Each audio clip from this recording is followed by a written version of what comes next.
சட்டசபை விவாதங்களிலும் எப்போதும் சிறப்பாக செயல்படக்கூடியவர் கருணாநிதி.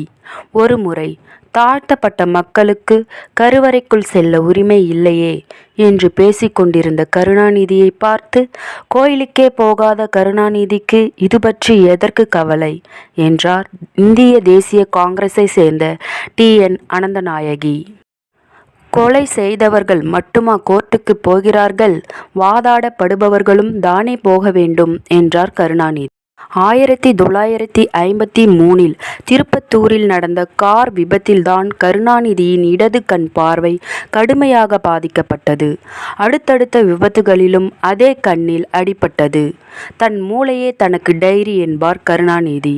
அந்த அளவுக்கு ஞாபக சக்தி கொண்டவர் அவர். கருணாநிதியை மிகவும் பாதித்த மரணங்களில் முரசொலி மாறனின் மரணம் முக்கியமானது. அவனுக்கு முன்னாடி நான் போயிருக்கணும் என்று கருணாநிதி அடிக்கடி கூறுவதாக அவரது உதவியாளர் சண்முகநாதன் சொல்கிறார்.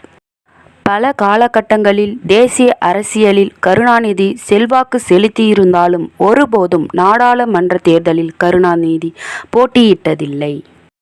எம்.ஜி.ஆர். ஆட்சியில் தமிழக சட்டசபை சபாநாயகராக க. ராஜாராம் இருந்தார்.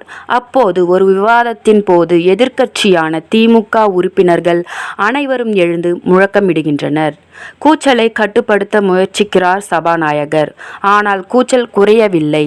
எப்படியோ போங்க, இனி உங்களை அந்த ஆண்டவன்தான் காப்பாற்றணும் என்று கூறிவிட்டு அமைதியாகி விட்டார் சபாநாயகர்.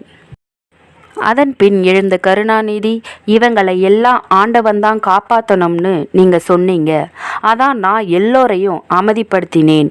ஏன்னா இதற்கு முன்பு ஆண்டவன் ஆட்சியில் இருந்தவன் நான் தானே என்கிறார். இது போன்ற பல நகைச்சுவையான தருணங்கள் அவரது சட்டமன்ற வரலாற்று பக்கத்தில் உள்ளது. மனசாட்சி உறங்கும் சமயத்தில்தான் மனக்குரங்கு ஊர் சுற்ற கிளம்புகிறது. இது அவர் அடிக்கடி மேற்கோள் காட்டிய வரி.